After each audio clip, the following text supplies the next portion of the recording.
السلام علیکم ورحمۃ اللہ وبرکاتہ۔ محترم ناظرین، امید ہے کہ آپ حضرات خیر و عافیت سے ہوں گے۔ اللہ تعالیٰ آپ سبھی کو صحیح سلامت رکھے، ایمان کی حالت میں رکھے۔ دوستو، سب کے لیے دعا کریں جو لوگ بھی بیمار ہیں گھروں میں، اسپتالوں میں، اللہ تعالیٰ سب کو شفائے کل عاجلہ مستمرہ دائمہ نصیب فرمائے۔ دوستو، امید کرتا ہوں کہ آپ حضرات رمضان المبارک کے مہینے میں عبادتوں میں مشغول ہوں گے، قرآن کی تلاوت کر رہے ہوں گے، اور آپ اپنا قیمتی وقت نکال کر ہماری ویڈیو کو سنتے ہیں، یہ تو آپ کا بہت بہت شکریہ۔ تو دوستو، جیسا کہ کل میں نے چند مسائل بتائے تھے اور اس کے بارے میں کہا تھا کہ کیا مجھے یہ روز بتانا چاہیے، تو ماشاءاللہ بہت سارے ساتھیوں نے کافی تعداد میں کہا ہے کہ ہاں یہ روزانہ مسائل بتانا چاہیے۔ تو آپ کی بات کے اوپر عمل کرتے ہوئے دو تین سوال اور اس کے جواب میں دینے کی کوشش کروں گا۔ سوال پہلے بتا دیتا ہوں تاکہ بات سمجھ میں آ جائے کہ کس بات کا جواب دیا جا رہا ہے۔ اس لیے میں آپ کو آج بتانے جا رہا ہوں کہ احرام کیسا ہونا چاہیے۔ تو اس کے بارے میں علماء کرام اور مفتیان اعظام کیا فرماتے ہیں، احرام کے کپڑے کیسے ہونے چاہیے، کیا احرام کے لیے سفید کپڑا ہی ضروری ہے؟ اگر کسی شخص نے رنگین کپڑوں میں احرام باندھ لیا تو اس کے بارے میں کیا حکم ہے؟ تو اس کا جواب دیتے ہیں مفتیان کرام، فرماتے ہیں مرد کے احرام کے لیے جن کپڑوں کا استعمال کیا جائے ان میں ازار یعنی لنگی، ازار کہتے ہیں لنگی کو، کم از کم ناف یعنی سنڈی سے لے کر گھٹنے تک ہونی چاہیے، یعنی جو گھٹنے گڈوں سے نیچے تک، ٹخنوں سے اوپر، تاکہ سطر اچھی طرح ڈھک جائے۔ اور ردہ کہتے ہیں چادر کو، ایسی لمبی ہونی چاہیے جو ازدباء کے وقت داہنے کندھے سے نکال کر بائیں کندھے پر سہولت سے آ جائے۔ یعنی چادر اتنی لمبی ہونی چاہیے، چادر کو اس طرح سے داہنے کندھے سے نکال کر بائیں کندھے پر ڈالی جاتی ہے تو آسانی سے ڈل جائے۔ اور احرام میں مردوں کے لیے سفید کپڑوں کا استعمال افضل ہے۔ بہتر یہ ہے کہ مرد جو احرام خریدے، احرام استعمال کرے، وہ سفید ہو۔ اور اگر کسی نے سفید کے علاوہ کوئی دوسرا رنگ، مثال کے طور پر کالا، لال، پیلا یا ہرا وغیرہ استعمال کر لیا تو بھی درست ہے، جائز ہے۔ یا رنگین اونی چادر وغیرہ اوڑھ لی تو تب بھی کوئی حرج نہیں ہے۔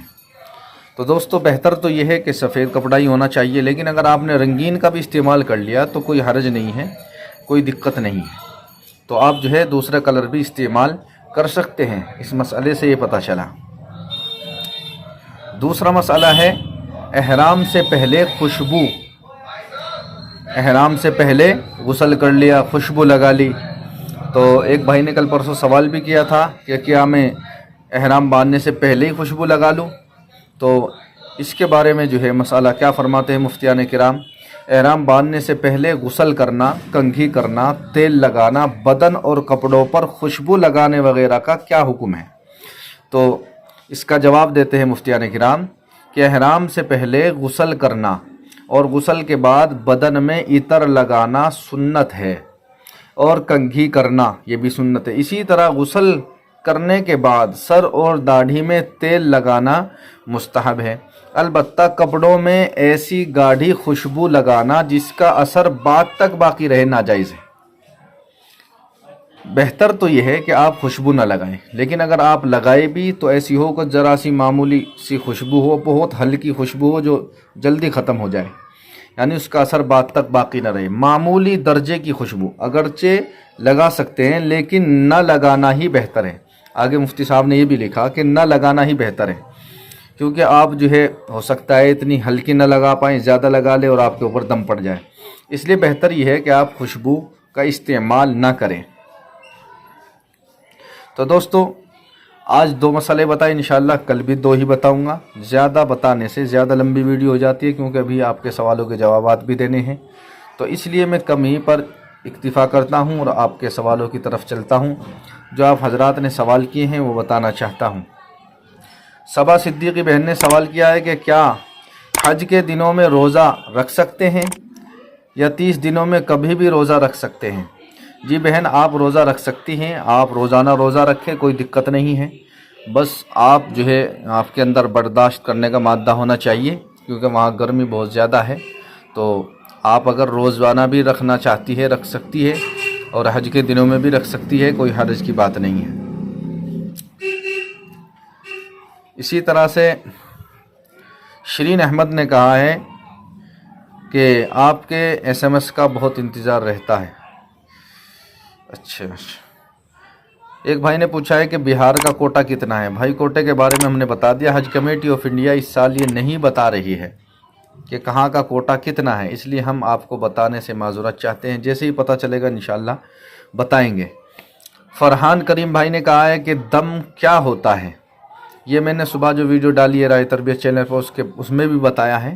بھائی دم وہ ہوتا ہے کہ جو اللہ کا قانون ہے، اللہ کا حکم ہے، اگر آپ اسے توڑیں گے تو آپ کے اوپر ایک جرمانہ سمجھیے، سیدھی زبان میں جرمانہ ایک ڈنڈ سمجھیے کہ اگر آپ نے ایک کام کر دیا تو آپ کو یہ ڈنڈ دینا پڑے گا۔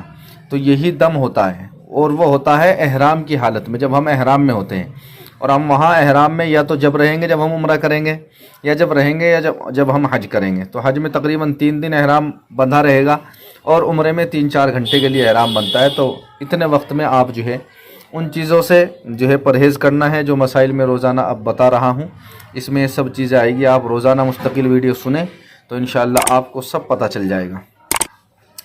اسی طرح سے سید بھائی نے سوال کیا ہے کہ ہمارا سم کارڈ نہیں چلے گا تو حج کمیٹی ہمارے کانٹیکٹ میں کیسے رہے گی؟ بھائی آپ کو جو ہے حج کمیٹی سے کوئی کانٹیکٹ کرنے کی ضرورت نہیں ہے، نہ حج کمیٹی کو۔ اگر آپ کو کوئی دقت ہوتی بھی ہے اور آپ کو حج کمیٹی سے کوئی کام پڑتا بھی ہے تو جہاں آپ کی بلڈنگ ہوگی اس سے تھوڑے بہت قریب میں ہی آپ کو جو ہے حج کمیٹی آف انڈیا کا آفس ملے گا، باقاعدہ پوری بڑی بلڈنگ، اور اس میں سب جو ہے یہاں کے آدمی بیٹھے ہوئے ہوں گے، یہاں کی بھاشا میں بات کریں گے۔ آپ جا کر اپنی شکایت وہاں لگا سکتے ہیں، اور جو حاجیوں کی خدمت میں لوگ جا رہے ہیں سرکاری آدمی، وہ بار بار روزانہ دن میں 1-2 مرتبہ ہر کمرے میں آئیں گے اور آ کر کے پوچھیں گے ہاں بھائی کوئی دقت تو نہیں ہے۔ آپ انہیں اپنی دقت بتائیں تو انشاءاللہ اس کا حل ہو جائے گا۔ اسی طرح سے ایک بھائی نے پوچھا ہے کہ کیا پورے India Hajj committee of India جو ہے اپلیکیشن ایک ساتھ سلیکشن کرے گی؟ بھائی سلیکشن کے بارے میں پتہ نہیں چلتا کہ کہاں کا کس کا سلیکشن ہو رہا ہے، بس آٹومیٹک میسیج آتے رہتے ہیں، اور جو ہے آپ جو ہے چیک بھی کرتے رہیں اپنے کور نمبر سے، یا آپ کے پاس ایس ایم ایس آئے گا جو آپ کا ہیڈ ہے، جسے آپ نے کور ہیڈ بنایا ہے، جس کا فون نمبر وہاں لگا ہوا ہے، صرف اسی کے پاس میسیج آئے گا، سب لوگوں کے پاس میسیج نہیں آئے گا۔ اگر میسیج نہیں آتا ہے تو آپ جو ہے اپنا کور نمبر ڈال کر بھی چیک کر سکتے ہیں۔ صبح راہ تربیت چینل پر جو میں نے ویڈیو ڈالی ہے اس کا لنک انشاءاللہ میں ڈسکرپشن میں دے دوں گا، آپ اس کے اوپر کلک کر کے دیکھ سکتے ہیں۔ میں نے اس میں سب طریقہ بتایا ہے کہ کیسے چیک کرنا ہے، کیسے پتہ چلے گا کہ ہماری منظوری آ گئی۔ اسی طرح شیخ کلیم بھائی نے کہا ہے کہ اس سال کتنا خرچ ہے؟ بھائی اس سال تقریباً 4 لاکھ روپے کا خرچ آئے گا، جس میں سے تقریباً 3,45,000 روپے آپ حج کمیٹی کو جمع کرو گے، اور 2100 ریال آپ خریدو گے، تو تقریباً 4 لاکھ روپے کا خرچ آئے گا۔ اور ابھی فائنل اعلان حج کمیٹی آف انڈیا نے نہیں کیا، ہو سکتا ہے اس سے کم کا اعلان ہو جائے، تو جیسے ہی اعلان ہوگا فائنل کا بھی انشاءاللہ ہم بتانے کی کوشش کریں گے۔ تو اسی طرح سے عبد القادر بھائی نے پوچھا ہے کہ کیا سحری کے بعد اذان سے پہلے تہجد پڑھ سکتے ہیں؟ ہماری صحت اور حج کے لیے دعا کیجیے، اللہ تعالیٰ آپ کو شفا عطا فرمائے۔ بھائی عبد القادر بھائی، آپ نے جو سوال کیا ہے تہجد کو لے کر، تہجد کی نماز کا جو ٹائم ہوتا ہے وہ سحری کے ٹائم تک ہوتا ہے۔ جب سحری کا وقت ختم ہو جاتا ہے تو تہجد کا وقت بھی ختم ہو جاتا ہے، اس لیے آپ جو ہے تہجد نہ پڑھیں۔ تہجد اگر پڑھنی ہے تو سحری کا وقت ختم ہونے سے پہلے آپ کو تہجد پڑھنی ہے، نہ کہ بعد میں پڑھنی ہے۔ اسی طرح سے سمیدین ملک بھائی نے سوال کیا ہے کہ یہ بتائیں کہ مدینے میں عورت مرد نماز ایک جگہ ہی پڑھتے ہیں یا الگ الگ پڑھتے ہیں؟ بھائی مکے اور مدینے میں کیا، ساری سعودی میں جہاں بھی مسجدیں بنی ہوئی ہیں سب مسجدوں میں الگ عورتوں کا انتظام ہے، اور انتظام ایسا ہے کہ مرد وہاں جانے کی تو بات بہت دور کی ہے، وہاں جھانک بھی نہیں سکتا، پتہ ہی نہیں کہ اندر کیا چیز ہے۔ آپ کو گیٹ پر ہی جو ہے چوکیدار ملیں گے جو آپ کو اندر گھسنے نہیں دیں گے، چاہے آپ کی وائف اندر ہو یا کوئی بھی ہو۔ اور اندر جو ڈیوٹی ہے وہ عورتوں کی ہے، جو سعودی کی عورتیں ہیں ان کی ڈیوٹی ہے،